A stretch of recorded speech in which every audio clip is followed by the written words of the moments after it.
नीतीश कुमार फिर मोदी को अपना भाई बना लिया। साला पलटू राम है। बताओ फिर बीजेपी को सत्ता कौन दे रहा है? साला पैसे के पीछे भागता है। जो सत्ता दे रहा है वो हमको गाली दे रहा है। मेरे अजीज दोस्तों और बुजुर्गों, हम आपसे अपील कर रहे हैं कि जो 3.5% का है वो कह रहा है कि मल्ला का बेटा उप मुख्यमंत्री होगा, और जो 17% है वो ओवैसी को गाली दे रहे हैं, ओवैसी को गाली दे रहे हैं। तो मैं आपके सामने खड़े होकर कह रहा हूं कि हमने जो जीडीए का अलायंस बनाया, अगर सीमांचल की जनता, किशनगंज विधानसभा की तमाम मोअज़्ज़िज़ लोग, नौजवान, हमारी मां और बहनें मुत्तहिद हो जाएंगी तो इंशाअल्लाह ताला पटना की कुर्सी पर सीमांचल का बेटा बैठेगा। मानने के लिए नहीं कह रहा हूं, ये सच होगा इंशाअल्लाह ताला। मुझे यकीन है कि मेरे इस बोलने के बाद राजद और कांग्रेस की रात की नींद तो हराम हो जाएगी। देखो ये भड़काऊ भाषण दे दिया। अरे भड़काऊ भाषण नहीं दे रहा हूं, सच्चाई को बयान कर रहा हूं। मेरा ख्वाब है, मेरी जुस्तजू है। अरे क्यों नहीं हो सकता? बराबर हो सकता है। आप एक नौजवान गरीब के बेटे को कामयाब करो जो एडवोकेट है। क्या ये काबिल नहीं है मुख्यमंत्री बनने के? बताओ, क्या ये काबिल नहीं है मुख्यमंत्री? काबिलियत खानदान से पैदा होती या गरीबी की जुस्तजू से पैदा होती? क्या काबिलियत का मियार दौलत है या जो तकलीफ को देखकर जुल्म के खिलाफ आवाज उठाता है? कोई आखिर बोलता है कि नहीं जो सरकार बना रहे। अरे यूपी में तो आप सरकार बना ही नहीं पा रहे। ये बड़ी अच्छी बात कही। 2014 का पार्लियामेंट इलेक्शन हार गए, 17 का विधानसभा हार गए, 19 का पार्लियामेंट हार गए, 22 का विधानसभा हार गए, और बिहार में आके वो जो सत्ता पार्टी में आ सकती उसको एक दो। राजद कब सत्ता में आई थी? और ये गठबंधन से हमारा एक सवाल है। नरकटियागंज, वहां पर गठबंधन ने दीपक यादव को टिकट दिया। अभी गूगल करो, दीपक यादव का नाम देखो। दीपक यादव विश्व हिंदू परिषद का है। दीपक यादव तलवार बांट रहा है और ओवैसी को गाली देते ये नफरत फैलाता है। अरे मैं सीमांचल में कलम बांटने का काम करना चाहता हूं, तुम जिसकी तारीफ कर रहे हो। और तलवार बांट रहा है तो क्या मुर्गी को काटेगा या बकरे को काटेगा? क्यों बांट रहा है? तेजस्वी गठबंधन वालों बोलो। नरकटियागंज, और तेजस्वी किसको आवाज देता है? कामेश्वर यादव, कमरुल साहब। आपने तो अपनी जवानी में भागलपुर का फसाद देखा होगा, जब भागलपुर की खेतों पर 1000 लाशें पड़ी हुई थी। उनके परिवार के लोग दफन नहीं कर सके तो उस पर फूल गोभी उग गई थी। कामेश्वर यादव आरोपी था और ये यादव लालू परिवार उसको अवार्ड देता है। जाकर देखो दौरा बारम, दरभंगा में कल चुनाव हो रहा है। अफजल खान को लालू ने टिकट दिया, अपने हाथ से भी फांग दिया। तेजस्वी जाकर मुकेश सहनी के बड़े भाई संतोष के लिए बोलता, अफजल को वोट मत दो, इसको वोट दो। हम 8 दिन से बोल रहे अफजल को धोखा दे रहा है। तो कल रात में मुकेश सहनी ने कहा कि हमको नहीं चाहिए। लालू लेटर लिख दिए निर्वाचन सदन को कि अफजल हमारी पार्टी का नहीं है। तुम इस तरह से 17% को बर्ताव करते हो। जाकर देखो, एक और विधानसभा है जहां पर उसका नाम, एक मिनट, उसका नाम जो है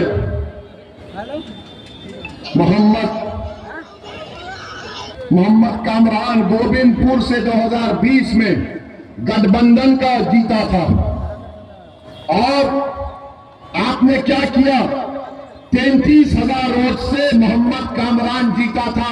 कमरुल गठबंधन ने टिकट काट दिया। पूर्णिमा यादव को और उसके पति कौशल यादव को, जो जेडीयू से निकल कर आए, उनको टिकट दे दिया। पूर्णिमा यादव गोविंदपुर से, कौशल यादव नवादा से। यानी एक मोहम्मद कामरान को कुर्बान करो और दो को हासिल करो, एक को बर्बाद करो और दो को ले लो। ये सच्चाई है गठबंधन की। इसीलिए हम पर गाली देते हैं, हम पर उंगलियां उठाते हैं। मेरे अजीज दोस्तों और बुजुर्गों, अगर आप पूरी तैयारी के साथ इस नौजवान को कामयाब करेंगे जो गरीब खानदान से लड़कर पढ़ लिख कर आगे आया है, तो किशनगंज में यकीनन काम होगा, विकास का काम होगा। 30-35 साल से आप इस उम्मीद पर अपना वोट दे रहे हैं कि शायद कुछ हो जाएगा। मेरे भाई याद रखिए, लम्हों ने खता की, सदियों ने सजा पाई। मैं मुसलमान हूं, गय्यूर मुसलमान हूं। मैं रसूलुल्लाह सल्लल्लाहु अलैहि वसल्लम का उम्मती हूं। बैरूपिया बोलता है, मेरा नाम मेरे अब्बा और अम्मा ने असदुद्दीन रखा, दीन का शेर के नाम से रखा। और तो पूछता है मेरी जमीन कितनी है? अरे पूरा सीमांचल मेरा है, बता तेरा क्या है? तुझे देखना है ना, आ कभी सीमांचल के किसी चौराहे पर तू ठहर जा, मैं भी ठहरता हूं, देखते हैं क्या तमाशा होता है। बोलता है ये वहां से आया। भाई साहब, हमारे अब्बा, कायनात के अब्बा आदम अलैहिस्सलाम को जब अल्लाह ने दुनिया में भेजा तो वो कहां कदम रखे? भारत में रखे। तो अब्बा की जमीन हुई नहीं हुई? अब अब्बा की जमीन में मेरा हक नहीं है तो क्या तेरा हक होगा?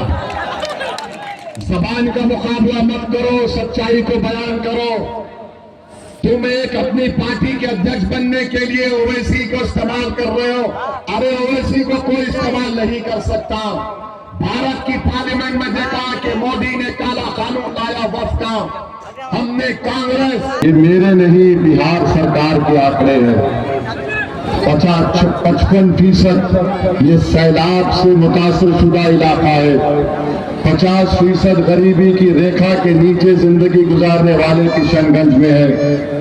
तो मेरे अजीज दोस्तों और बुजुर्गों, मजलिस के मुखालिफिन ये बोलते हैं, ए भाई रुक जाइए भाई, 4 बजे जलसा खत्म करना है, आप किसी को मत बोलिए। 6 फीट 2 इंच का आदमी खड़ा है यार।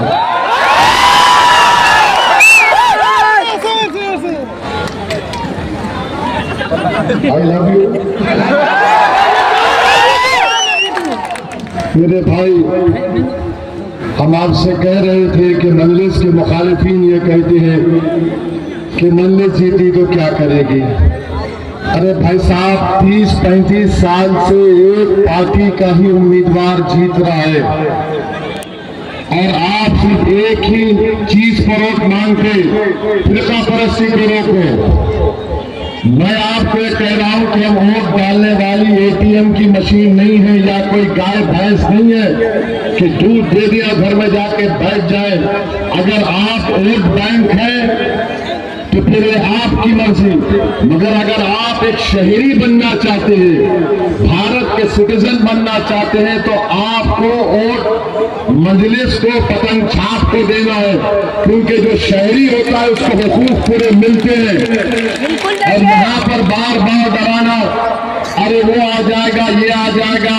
मेरे भाई, मैं आपके सामने खड़े होकर कह रहा हूं, बीजेपी अगर सरकार में है, 3 बार मोदी प्रधानमंत्री बना, किसकी कमजोरियों की वजह से बना? ये नाम निहाद सेकुलर पार्टियों की कमजोरी से बना।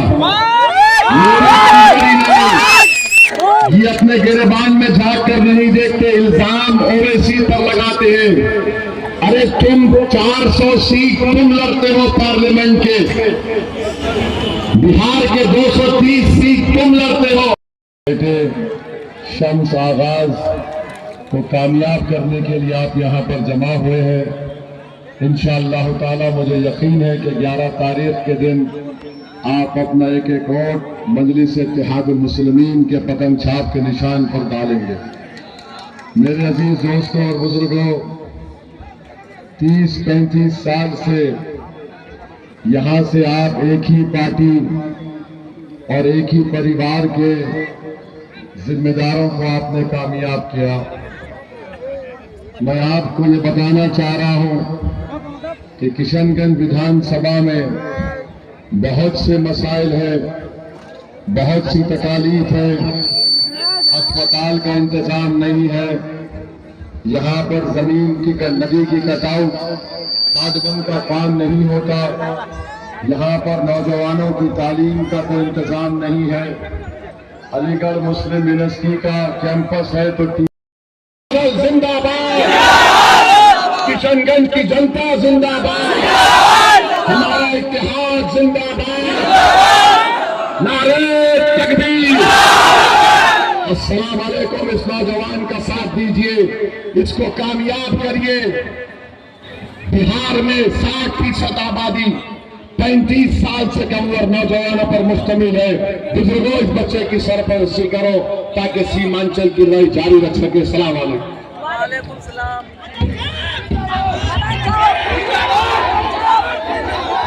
शेर आया, शेर आया।